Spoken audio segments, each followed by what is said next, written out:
యాక్చువల్గా hyper tension and thyroid ఏంటంటే globally international వైజ్గా కూడా ప్రతి ఒక్కరికి ఫేస్ చేస్తున్న ప్రాబ్లం అది. సో అసలు అది ఎందుకు వస్తుంది అంటే హైపర్ టెన్షన్ అంటే ఏంటి అసలు అంటే ఏం చెప్తారు సార్? నార్మల్ పేషెంట్స్లో బ్లడ్ వెజల్స్ అంటే ఇప్పుడు ఫ్లెక్సిబుల్ ఉంటాయి. ఏజ్ పెరిగే కొద్దీ ఆ ఫ్లెక్సిబిలిటీ తగ్గిపోవడము, వీటి వల్ల ఏమవుతుందంటే హార్ట్ కొద్దిగా యంగర్స్కి కూడా బాగా వెయిట్ ఎక్కువ ఉన్న వాళ్ళు కూడా బీపీ హై అవ్వడం అలాంటి కండిషన్స్ కూడా వస్తుంటాయి కదా.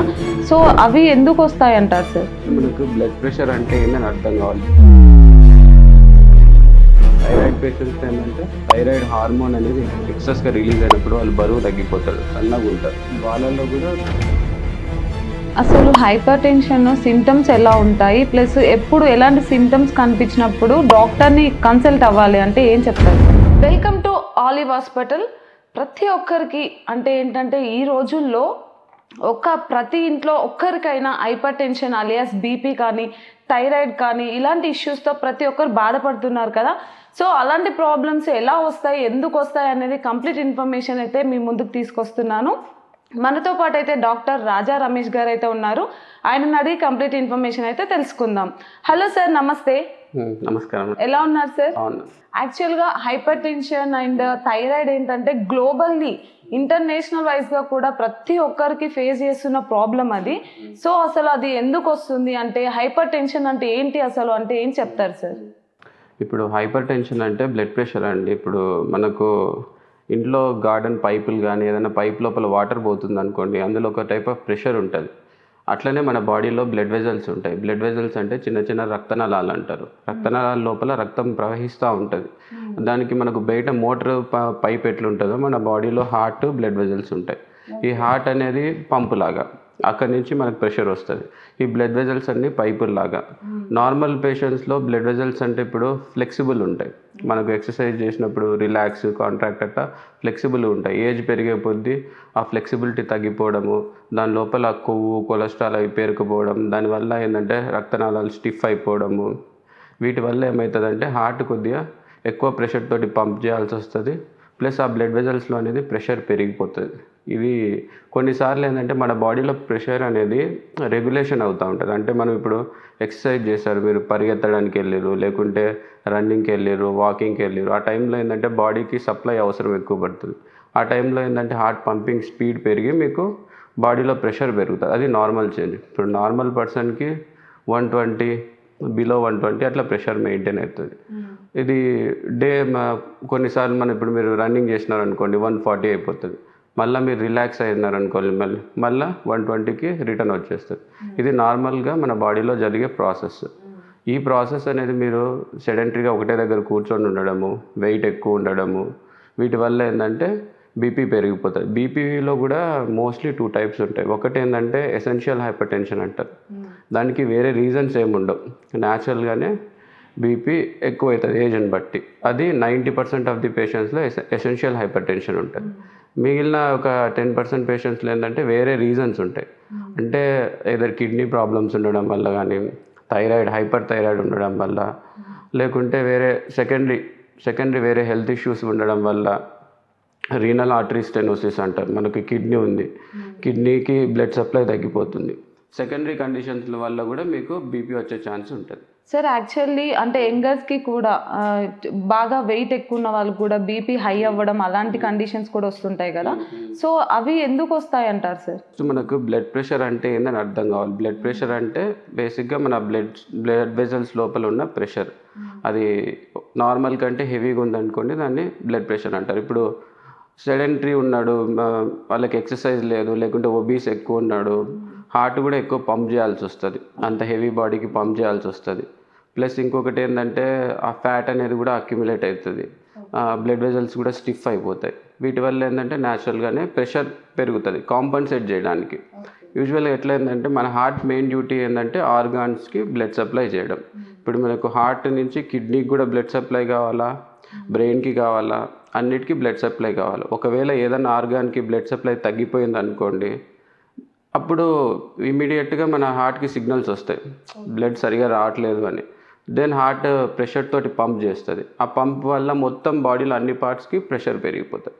లైక్ కొంతమందికి ఏముంటుందంటే కిడ్నీలలో రీనల్ ఆర్టరీస్ అని ఉంటాయి. రీనల్ అంటే కిడ్నీలకు కూడా బ్లడ్ సప్లై ఉంటుంది. వాటిలో కొంతమందికి ఏంటంటే కంజెనిటల్గానే చిన్నగా అయిపోయి ఆ కిడ్నీస్కి బ్లడ్ సప్లై తగ్గిపోతుంది. తగ్గిపోయిందంటే కిడ్నీస్ వెంటనే సిగ్నల్ చేస్తాయి హార్ట్కి సప్లై సరిగా లేదని. వెంటనే మనకు సప్లై పెరగడానికి హార్ట్ ప్రెషర్ పంప్ చేస్తారు. కానీ హార్ట్ నుంచి అన్నిటికీ ఒకటే కనెక్షన్ ఉంటుంది, బ్లడ్ వెజల్స్. కిడ్నీకి సపరేట్ కనెక్షన్ లేకుంటే బ్రెయిన్కి సపరేట్ కనెక్షన్ ఉండదు. దానివల్ల ఏమవుతుందంటే సిస్టమేటిక్గా అన్ని ఆర్గాన్స్లో కూడా బ్లడ్ ప్రెషర్ పెరిగిపోతుంది. మెయిన్గా ఏంటంటే యంగ్ పేషెంట్స్లో బిలో 40 yearsలో మనకు ఒకవేళ బీపీ వచ్చిందనుకోండి, వేరే కాసెస్ని ఖచ్చితంగా ఎవాల్యుయేట్ చేసుకోవాలి. అంటే మెయిన్గా రీనల్ ఆర్టరీస్ ఏమన్నా బాగానే ఉన్నాయా, ఒకవేళ కిడ్నీ ఫెయిల్ అయిపోయిందా, లేదంటే థైరాయిడ్ పేషెంట్స్లో ఏంటంటే థైరాయిడ్ హార్మోన్ అనేది ఎక్సెస్గా రిలీజ్ అయినప్పుడు వాళ్ళు బరువు తగ్గిపోతారు, సన్నగా ఉంటారు. వాళ్ళల్లో కూడా బ్లడ్ ప్రెషర్ అనేది షూటప్ అవుతుంది. సెకండరీ అన్నట్టు బ్లడ్ ప్రెషర్ అనేది డైరెక్ట్ డిసీజ్ లాగా కాకుండా కొన్నిసార్లు సెకండరీ కాజెస్ కూడా ఉంటాయి. ఒకవేళ బిలో 40 years కనుక మీకు బీపీ వచ్చిందనుకోండి, ఖచ్చితంగా డాక్టర్స్ చూపించి ఇవన్నీ ఉన్నాయా లేదా అని ఎవాల్యుయేట్ చేయించుకోవాలి. అసలు హైపర్ టెన్షన్ సిమ్టమ్స్ ఎలా ఉంటాయి, ప్లస్ ఎప్పుడు ఎలాంటి సిమ్టమ్స్ కనిపించినప్పుడు డాక్టర్ని ఏమంటారు కన్సల్ట్ అవ్వాలి అంటే ఏం చెప్తారు సార్? ఇప్పుడు హైపర్ టెన్షన్ అంటే మనకు అందరి బాడీస్ డిఫరెంట్ ఉంటాయండి. ప్రతి ఒక్కరికి సిమ్టమ్స్ రావాలి అని లేదు. కొంతమందికి సిమ్టమ్స్ ఉండవు, కొంతమందికి సిమ్టమ్స్ ఉంటాయి. సిమ్టమ్స్ అంటే ఏంటంటే బాడీలో ప్రెషర్ పెరిగిపోతుంది బ్లడ్ వెజల్స్లో. అంటే ఇక్కడ నెక్ దగ్గర చాలామందికి పెయిన్ వస్తుంది. ఆ బ్రెయిన్కి సప్లై వెళ్ళేటప్పుడు నారో అవుతాయి బ్లడ్ వెజల్స్. అక్కడ ప్రెషర్స్ పెరిగినప్పుడు మీకు పెయిన్ లాగా తెలుస్తుంది. బ్యాక్ హెడేక్ అనేది మెయిన్ కంప్లైంట్ ఉంటుంది. ఇంకా సెకండరీ అంటే కొంతమందికి విజన్ బ్లర్ కావడము, కొంతమందికి ఏంటంటే డల్గా ఉండడము. ఇట్స్ లైక్ సిమ్టమాటిక్ అన్నట్టు. ప్రతి ఒక్కరికి డిఫరెంట్ ఉంటుంది. కానీ కొంతమందికి సిమ్టమ్సే ఉండవు. 200 బీపీ ఉంటుంది, వాళ్ళు క్యాజువల్గా ఓపీకి వచ్చి ఉంటారు. మనం చెక్ చేస్తే బీపీ ఏమో 200 ఉంటుంది. అటువంటి వాళ్ళకు కూడా ఇప్పుడు మనకు బ్లడ్ ప్రెషర్ అనేది 200 ఉంది, సిమ్టమ్స్ ఏం లేవు అంటే నాకేం కాదు అనేం కాదు. బీపీ 200 ఉంది, ఇప్పుడు ఒక చిన్న పైప్లో మీకు ప్రెషర్ అంత పెరిగిపోయింది, పైప్ పగిలిపోయే ఛాన్స్ కూడా ఉంటుంది. అట్లనే సేమ్ మన రక్తనాళాలు కూడా చిన్న పైపులు, దాని లోపల ప్రెషర్ మామూలుగా 120 లోపల ఉండాలి. 200 అంతకంటే పైకి 180 పైకి పోతుంది అనుకోండి, పైప్ పగిలిపోయే ఛాన్స్ ఉంటుంది. ఇప్పుడు అట్లనే మనకు బ్రెయిన్లో రక్తనాళాలు కనుక పగిలిపోతే దాన్ని పెరాలిసిస్ అంటారు, స్ట్రోక్ వస్తుంది. బ్రెయిన్ స్ట్రోక్ అంటే రక్తనాళాలు పగిలిపోయి అదంతా బ్లీడింగ్ అయిపోతుంది తలలో. అక్కడ బ్లీడింగ్ అయిపోతే బ్రెయిన్ డ్యామేజ్ అయిపోతుంది. సో అంత ప్రెషర్ వచ్చేంత వరకు చూపించుకోకుండా ఉండడం కరెక్ట్ కాదు. 18 years ఉన్నా కానీ మనం ఇమీడియట్గా వెళ్ళి బీపీ చెక్ చేయించుకోవాలి. ఎందుకంటే బీపీ అనేది పెద్ద పెయిన్ఫుల్ ప్రొసీజర్ కాదు, దానికి కాస్ట్ ఏం ఎక్కువ కాదు. ఎక్కడ ఉన్నా కానీ ఒక బీపీ మిషన్ చూడడం అనేది చాలా ఈజీ. బెటర్ ఎప్పుడన్నా ఒకసారి అట్లా వెళ్ళినప్పుడు, హాస్పిటల్కి వెళ్ళినప్పుడు బీపీ చూపించుకుంటే ఏమున్నా కానీ తెలిసిపోతుంది. ఒకవేళ మీరు ఆల్రెడీ బీపీ పేషెంట్ అయితే బెటర్ ఏంటంటే మీరు డైలీ చెక్ చేసుకోండి, తప్పులేదు. డైలీ ఒకసారి అందుకే కదా సిమ్టమ్స్ కనిపించరు అన్నారు కాబట్టి మనకు బెటర్ ఏంటంటే ఛాన్స్ దొరికినప్పుడు అంతా చూపించుకోవడం బెటర్. రెగ్యులర్ మీకు ఎప్పుడు గుర్తొస్తే అప్పుడు చూపించుకోవడం బెటర్. ఒకవేళ మీరు ఆల్రెడీ బీపీ పేషెంట్ అయితే డైలీ చెక్ చేయించుకోవాలి. ఒకవేళ మీకు ఏమైనా అసలు బీపీ అనేది నార్మల్ 120 లోపల ఉండాలి, 120 to 130 అట్లా మెయింటైన్ అవుతుందండి అనుకోండి, ఎవ్రీ 3 months చెక్ చేయించుకోండి. నా అడ్వైజ్ అయితే రెగ్యులర్గా చెక్ చేయించుకోండి, తప్పు లేదు. నార్మల్ పేషెంట్ అంటే ఇయర్లీ వన్స్ చెక్ చేయించినా ఓకే. కానీ ఇన్ కేస్ మీకు షుగర్ ఉన్నా, కొలెస్ట్రాల్ ఉన్నా, కిడ్నీ ప్రాబ్లమ్స్ ఉన్నా కానీ, వేరే ఇంకే హెల్త్ ఇష్యూస్ ఉన్నా కానీ మీకేంటంటే చాయిస్ లేదు, డైలీ చూసుకున్నా కానీ it's a good thing. Sir కొంతమందికి ఏంటంటే బీపీ అనేది వాళ్ళకి కంటిన్యూస్గా ఉంటుంది ఓల్డర్ పీపుల్లో. కానీ 120 ఇది నార్మల్ కదా, ఒక 150, 160 అనేది రెగ్యులర్గా కంటిన్యూ అవుతుంది, వాళ్ళు మెడిసిన్స్ వాడుతూ ఉంటారు. సో అది లైట్ తీసుకోవచ్చా సార్ వాళ్ళు, లేకపోతే అలా ఎక్కువ ఉన్నప్పుడు డాక్టర్ని కన్సల్ట్ అవ్వాలా? లైట్ తీసుకోవద్దండి. ఇప్పుడు ప్రోటోకాల్స్ ఎట్లున్నాయంటే బీపీ మీకు 120 పైన ఉంటే మీ ఏజ్ ఏదైనా కానీ అది హై బీపీ కిందకే వస్తుంది. అండ్ ఇంకోటి ఏంటంటే దీంట్లో లాజిక్ ఏంటంటే ఇప్పుడు మనకు బ్లడ్ ప్రెషర్ అనేది 120, 130 ఇక్కడ ఫ్లక్చువేట్ అవ్వచ్చు. మీరు ఏదైనా వాకింగ్ చేసినా కానీ, స్ట్రెస్ తీసుకున్నా కానీ ఆ టైంలో 120 పైన 130, ఒక్కొక్కసారి 140, 150 కూడా వెళ్ళిపోతుంది. ఇది న్యాచురల్గా జరిగేది. మనకు న్యాచురల్గా జరిగేదాన్ని, బేస్ లైన్ ఉన్నదాన్ని రెండు డిఫరెన్షియేట్ చేయగలిగాను.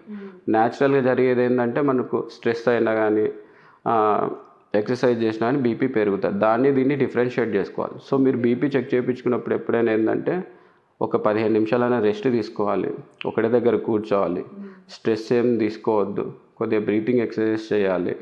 బీపీ మెషిన్ కూడా హార్ట్ లెవెల్కి ఉండాలి.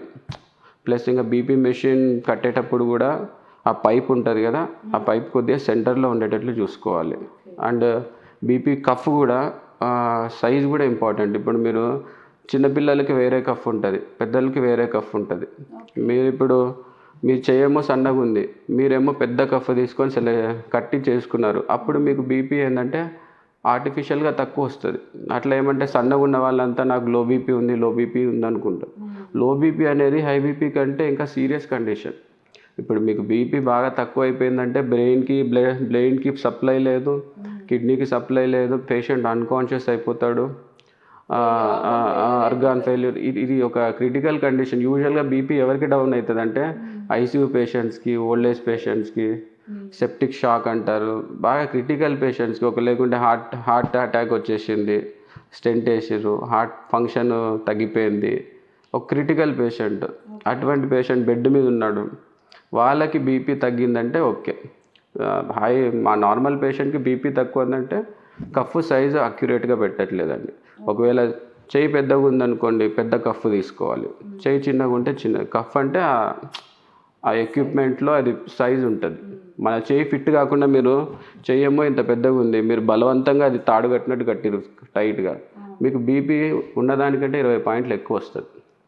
లేదు కఫ్ బాగా లూజ్గా కట్టేసారు, బీపీ తక్కువ వస్తుంది మీకు. అంటే కొన్ని క్లినిక్స్కి వెళ్తుంటాం సార్, క్లినిక్స్లో ఏంటంటే నువ్వు యంగర్ వచ్చినా అదే బీపీ మిషన్ ఉంటుంది, ఓల్డర్ వచ్చినా అదే బీపీ మిషన్ ఉంటుంది. సో అప్పుడు ఎగ్జాక్ట్ గా అక్యురేట్ గా రాదు అని అంటున్నారు. యంగ్ ఓల్డ్ కంటే ఏంటంటే చెయ్యి సర్కంఫరెన్స్, చెయ్యి సన్నగా ఉందా లావుగా ఉందా అనేది ఇంపార్టెంట్.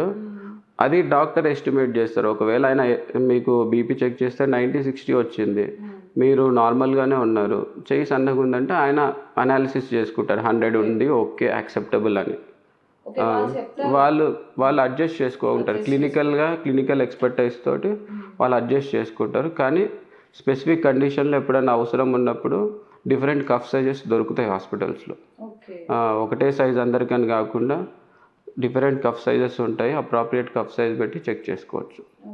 అండ్ ఇంకోటి ఏంటంటే ఎక్కువ టెన్షన్లో ఉన్నప్పుడు, యాంగ్షియస్ ఉన్నప్పుడు ఆ టైంలో బీపీ చెక్ చేసుకోకుండా కొద్దిగా రిలాక్స్ అయినప్పుడే బీపీ చెక్ చేసుకోవాలి. బేస్ లైన్ బీపీ అనేది ఇంపార్టెంట్. మనకు బీపీ అనేది డైలీ కూడా పెరగడం తగ్గడం అవుతుంది. నైట్ టైం పడుకొని నిద్రపోయేటప్పుడు కొద్దిగా బీపీ డౌన్ అవుతుంది రిలాక్సేషన్ స్టేట్లో, పొద్దున కొద్దిగా బీపీ హై అవుతుంది. ఇది నార్మల్ రేంజ్లో ఎప్పుడు ఫ్లక్చువేట్ 120, 110, 118, 115 మళ్ళీ అట్లా ఎప్పుడు చూసినా కానీ స్టేబుల్గా నా బీపీ 120-80 అంటే పొద్దున్న నుంచి రాత్రి వరకు 120-80 ఉంటుందని కాదు. ఒకసారి 120 ఉంటుంది, ఒకసారి 115 ఉంటుంది, ఒకసారి 110 ఉంటుంది. ఇట్స్ లైక్ ఒక ప్రాసెస్. ఒక యావరేజ్ మధ్యలో మెయింటైన్ అవుతుంది. ఇది హైయెస్ట్ 120, బేస్ లైన్ 110, ఈ మధ్యలో ఫ్లక్చువేట్ అవుతూ ఉంటుంది. ఈ లెవెల్కి మించి పైకి పోతున్నారంటే ప్రాబ్లం. ఎప్పుడైనా ఎక్సర్సైజ్ చేసినప్పుడు 140 పోవచ్చు, కానీ రెగ్యులర్గా ఎప్పుడు చెక్ చేసినా 140 ఉంటుంది, ఎక్సర్సైజ్ చేసినప్పుడు 180 అయిపోతుంది, అది ప్రాబ్లం. ఇంత వేరియేషన్ ఉంటుంది. కాబట్టి ఇప్పుడు ఏమొచ్చినాయంటే అంబులేటరీ బీపీ మానిటరింగ్ అంటారు. అంటే మీకు ఒక కఫ్ కట్టేస్తారు, ఇంటికి పంపించేస్తారు, కంప్యూటర్లో కంటిన్యూస్గా రీడింగ్ అనేది రికార్డ్ అవుతుంది. ఆ రీడింగ్స్ అన్నీ 24 అవర్స్ రీడింగ్స్ అన్నీ డాక్టర్కి చూపించి దాన్ని బట్టి ఒక యావరేజ్ తీసుకొని మీకు బీపీ ఉందా లేదా అని కరెక్ట్గా డిసైడ్ చేయొచ్చు. సో చాలామంది ఓల్డర్ పీపుల్ డైలీ మెడిసిన్ వాడుతూ ఉంటారు, బీపీని ఏమంటారు ఎక్కువ ఉన్న వాళ్ళు తగ్గించుకోవడానికి, నార్మల్ అవ్వడానికి. అలా డైలీ మెడిసిన్ వాడొచ్చా సార్? అసలు ఏమైనా సైడ్ ఎఫెక్ట్స్ అవుతాయా దానివల్ల? ఇప్పుడు డైలీ మెడిసిన్స్ వాడచ్చా అంటే వాడితే సైడ్ ఎఫెక్ట్స్ 90% ఉండవండి. కానీ మన బాడీకి సెట్ అయిందా లేదా అని ఇంపార్టెంట్. కొంతమందికి కొన్ని ట్యాబ్లెట్స్ పడతాయి, కొంతమంది కొన్ని ట్యాబ్లెట్స్ పడవు. ఎందుకంటే అందరి బాడీస్ డిఫరెంట్, అందరి జీన్స్ ఒకటేలాగా ఉండవు. కానీ బీపీ ట్యాబ్లెట్స్ అందరికి ఒకటే ఇచ్చేస్తాం. మనకి ఏంటంటే మనకు పడుతుందా లేదా అనేది ఇంపార్టెంట్. మీకు దానివల్ల ఏమైనా సైడ్ ఎఫెక్ట్స్ వస్తున్నాయి అనుకోండి, ఇమీడియట్గా డాక్టర్కి చూపించుకుంటే బెస్ట్. కానీ ఉన్న సిచ్యువేషన్ ఏంటంటే బీపీ ట్యాబ్లెట్లు వాడితే నాకు ప్రాబ్లం వస్తుందని కాకుండా, బీపీ ట్యాబ్లెట్లు అనేది మీ జబ్బుకి ట్రీట్మెంట్. మీకు ఆల్రెడీ ఒక జబ్బు ఉంది, దానికి చేసేది ఏం లేదు. ఆల్రెడీ మీకు బ్లడ్ ప్రెషర్ ఉంది, దానికి సొల్యూషన్ కావాలి. సొల్యూషన్ వల్ల ఒక ట్రీట్మెంట్, ఒక చిన్న సైడ్ ఎఫెక్ట్స్ వస్తుంది, దట్స్ ఓకే. అది ఒక అట్లా ఏం కిడ్నీలు ఎఫెక్ట్ కావడం కానీ అట్లాంటి మేజర్ అయితే ఏముండవు. ఒకవేళ అట్లాంటివి ఏమైనా జరుగుతూ ఉంటే మీ డాక్టర్ మానిటర్ చేసుకుంటాడు. యూరిన్లో ప్రోటీన్ వెళ్తుందా, క్రియాటినిన్ పెరుగుతుందా లేదా, ఇవన్నీ చూసుకొని డాక్టర్ ముందే ఆ ట్యాబ్లెట్స్ని స్టాప్ చేసేస్తారు. అందుకే మనము డాక్టర్ మానిటరింగ్లోని ట్యాబ్లెట్స్ వేసుకోవాలి. ఒకవేళ మీకు బీపీ ఉంది, బీపీ నార్మల్ ఉన్నా కానీ ఎవ్రీ 3 monthsకి ఒకసారి డాక్టర్ని కలిస్తే ఇట్లాంటి సైడ్ ఎఫెక్ట్స్ ఏమైనా వస్తున్నాయా అని చూసుకొని ట్యాబ్లెట్స్, అవసరమైతే రకరకాల బీపీ ట్యాబ్లెట్స్ ఉంటాయి, మీ బాడీకి సూట్ అయ్యే ట్యాబ్లెట్ రాసిస్తారో అది వాడుకోవాలి. కానీ ఒకటి, సొంతంగా బీపీ ట్యాబ్లెట్ మానేయడం అనేది మంచిది కాదు. ఎందుకంటే కొంతమంది పేషెంట్లు ఒకటే రోజు కదా, ఈరోజు ట్యాబ్లెట్స్ అయిపోయినాయి, నేను ఒక ఆర్డర్ పెట్టినాను ఇంకా ఇంటికి రాలేదు, తీసుకొచ్చేంతవరకు వెయిట్ చేద్దాం ఏం కాదు అని ఒక 2 days అట్లా ఆగిన వాళ్ళు కూడా ఉన్నారు. ఎందుకంటే ఈ బీపీ ట్యాబ్లెట్ అనేది బాడీలో 24 hours ఉంటుంది, తర్వాత అది యూరిన్లో ఎలిమినేట్ అయిపోతుంది. ఆ 24 hours వరకే దాని పవర్ ఉంటుంది. మీరు 2 రోజులు వాడలేదు అనుకోండి, మీ బీపీ మళ్ళీ 180 అట్లా అయిపోతుంది. వన్స్ బీపీ 180 అట్లా అయిపోయిన తర్వాత ప్రెషర్ ఎక్కువైపోయి పెరాలసిస్ వచ్చిన వాళ్ళు కూడా ఉన్నారు. 1-2 రోజులు ఆపేయడం వల్ల నిద్రలో పడుకొని లేచిన వెంటనే మళ్ళీ సడన్ డెత్, పెరాలసిస్ ఇవన్నీ కామన్ అయిపోయినాయి. వాళ్ళు అనుకోవడం ఏంటంటే ఒకటే రోజు కదా అని. బ్లడ్ ప్రెషర్ అనేది ఒకటే రోజు అని ఉండదు, అది 1-2 రోజులలో కానీ మీ బీపీ షూటప్ అయిపోయి మీరు ఆవేశంలో గొడవ పడ్డము ఆ గ్యాప్లోనే.